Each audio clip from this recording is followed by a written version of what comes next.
Of all of the cars that we discuss in this series, not that many of them are custom creations. They tend to be factory built, even if they are one-offs for, say, racing use, for instance, or rally use, or sometimes they might be actual production cars, but just ones which maybe had limited production or didn't do that well. This one, though, is a full-on custom. It was created by a company called Bell Aurens, and it's based, as you can see, on a Land Rover, a classic Land Rover in particular. And the car is very heavily modified, as you can see, and it's kind of what you'd get if you merged a Land Rover Series 3 with a Morgan. It's that kind of car, a jacked up off-roader, but at the same time with that very British long bonnet, short stumpy yacht-style back end, and the speedster design.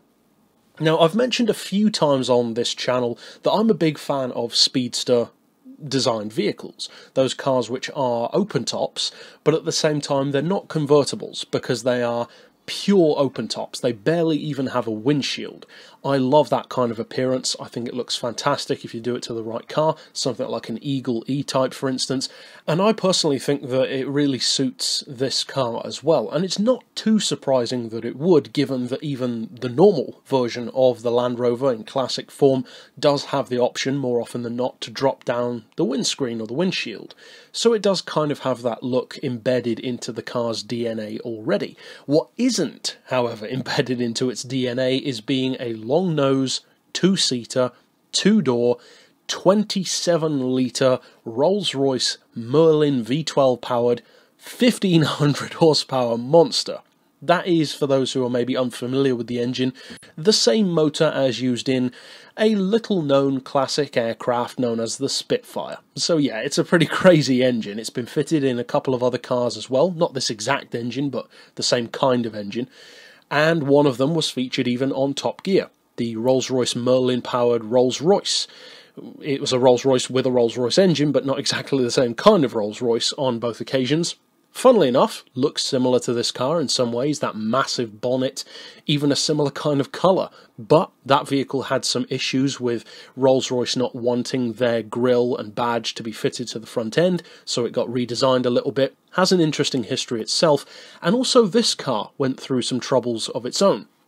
Because with a custom vehicle like this, more often than not, you're not really going to run into the problems that, say, a production car or a race car would, because of course it's not designed for racing, so it doesn't really need to worry about losing any kind of event. But at the same time, building your own custom car, depending on where you live, can prove to be challenging, especially if it's something as radical as this one. The car was actually built in Germany, not England, and that caused some issues. Now, I don't know if this car could have been passable in England. I think it could have, but in Germany, the rules stipulated that this car was not safe enough, or it was not deemed safe enough to be fitted with that Merlin engine, considering how primitive the rest of the car's technology was. And that's fair enough, it's understandable, but still disappointing. So what it actually ended up being fitted with is a decidedly less impressive, but still superior to most Land Rovers of the time, Rover V8, with about 230-ish horsepower, about 300 pound-feet of torque. So, not exactly a 1500 horsepower monster, but certainly a lot more power than a Land Rover would usually have. And when you combine that with the fact that the weight is very good for a vehicle like this, because it is still a very big car, even though it's heavily modified, it weighs about 3,400 pounds, which is roughly 1,500 kilos. That's quite good for a car like this, so it's still quite quick as far as classic Land Rovers or Land Rover-based builds go. And although, of course, it is an off-roader by nature, it's not really one of these full-on off-road bowler wildcat-style machines where it's like a Paris-Dakar for the road.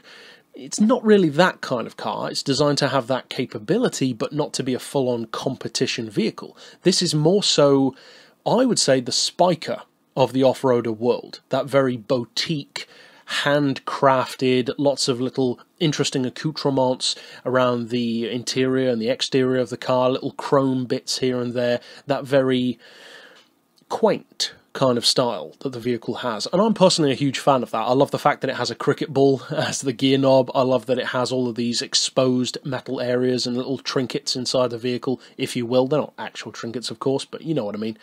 And again, it has that very Spiker-esque, almost aviation-inspired style to some of its design, which, given the engine of choice, is appropriate. Of course, having that Rolls-Royce aero engine would make sense that the car would have some aircraft-inspired details, if you will. Overall, the car did get made, and some sources say that there's only one, the Longnose prototype, which is this one you can see here most of the time, but as you can see in some of these shots, the car is not alone. There are at least two of them, because you can see two of them in some of the pictures, and in some of the lower quality pictures on Google, you can also see two vehicles. One of them is often left as a speedster, and the other one has a roof, and you can see the roof version in some of the pictures here, sometimes with a hard top and sometimes with a soft top. So there definitely is more than one, but there seems to be possibly only two. So it's rare. Either way, it's very rare, whether there's one or more.